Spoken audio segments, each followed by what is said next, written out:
every single day. And I think to myself, I am the most unqualified, like non-development tech founder in the face of this internet. And yet I'm still going to do it because I don't want to lie at the end of my life and think, I wish I would have tried something.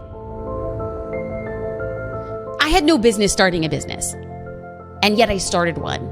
And I have found ways to create and make and sustain multiple 7-figure revenue streams. And while that may or may not be the case for everybody else, I strongly believe that every single business owner, once armed with what they know how to do, and once armed with the marketing, and once armed with the discipline, and once armed with the consistency, that they too can build a 6-figure revenue stream. I believe that with every fiber in my bones. Can you deliver on the promise that you are making? Can you sustain those customer relationships? Because if then, I believe hands down, you can create a 6-figure revenue stream.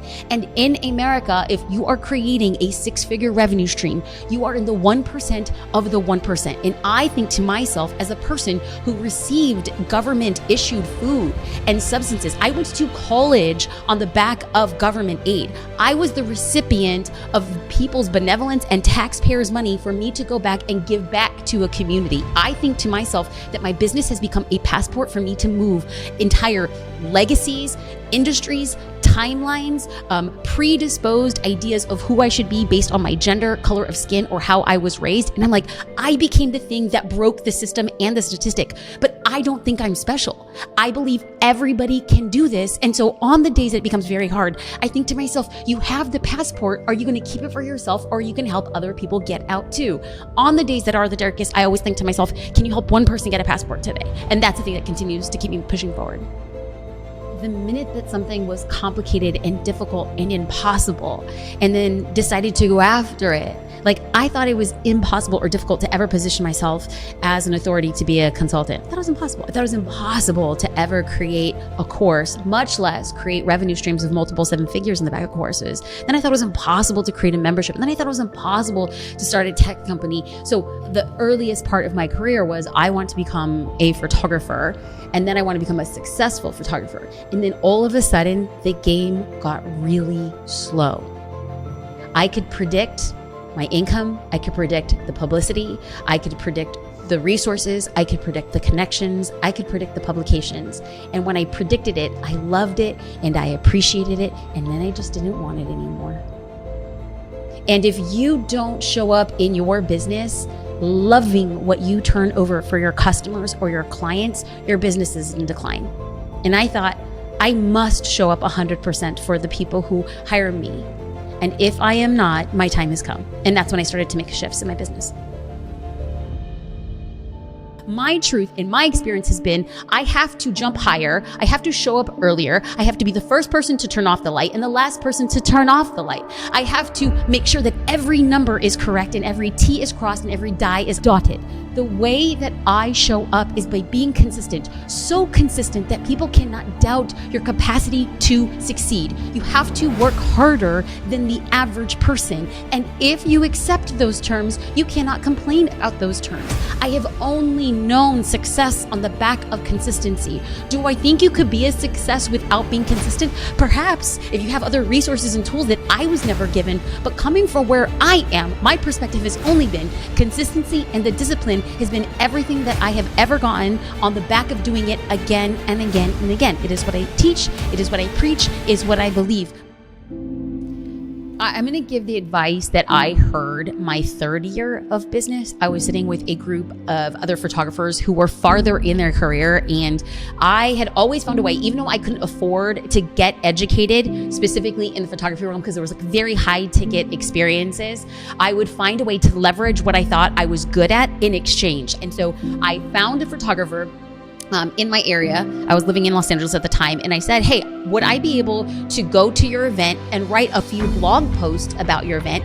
And in addition to, if you let me come, could I also write your bio, like for your website? Because I gave like a little preview. I was like, his bio was just like, great photographer, love my camera. And I kind of wrote just like the first paragraph of what could be his bio based on things that I had read about him on the internet. And he was just like, yes. So I got into this room, and what he said, I felt like it just pierced my heart. And this is the thing that I will tell everybody again and again.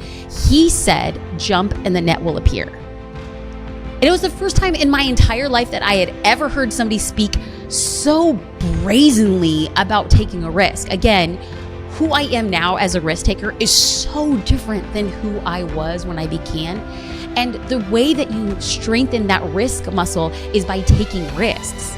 And when he said that 3 years into it, I realized, okay, now is the time for me to start taking those risks. I wish somebody would have told me that sooner. Let's just be real, right? Like, people hear that jump in the net will appear, jump in, like, the universe has your back, and we love it. We're like high-fiving because we've been on the other side. But like, there have been plenty of times where there was no net and the universe was just like, I see you, I'm not putting my arms out, because you needed to fall on your face. And like, I've just realized that as many times as I have gotten back up, I was supposed to fall. I was supposed to face plant. And the less time I spend groveling in the gravel, the faster I find my next success. The biggest difficulty is that people fall and then they stay down.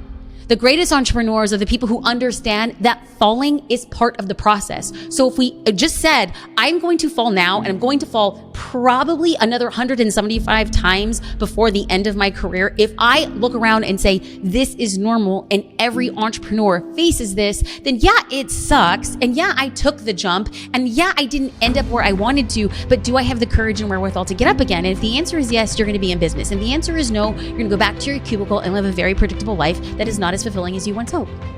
We all face a particular narrative, regardless if it's professional or personal, because if you decide that you want to run a marathon, oftentimes the person who stops you from running a marathon is nobody else but you. If you want to start a business, the person who's stopping you is nobody else but you. If you decide to run the marathon, somebody's gonna have an opinion of you while they're sitting on their couch, no less. They will have an opinion that you decided to run the marathon or you didn't decide to run the marathon. While somebody is sitting on their couch behind their keyboard, they're gonna have an opinion of you starting a business or not starting a business. The fact of the matter remains, are you going to let somebody else's opinion dictate what you are going to do in your life and the reason you were put on this earth? Oftentimes, the person who stops ourselves from doing other things while we would like to point at other people because they have an opinion, it is actually us. We choose to believe, listen, adhere to somebody else's opinions, but somebody else's opinion of us doesn't pay our bills. The person who has an opinion about what it is you're doing was most likely never going to become a customer. So all of a sudden, somebody who is never going to buy or support the thing that we were going to do, be it passing out Gatorade on the marathon or by becoming a paying customer, they were never going to be that person, yet those are the people who we let stop us doing from the very thing that we do. We stop ourselves when what we need to say is, not everyone will be for us or about us. Do you accept the terms of that? And if you say yes, do it to the best of your ability.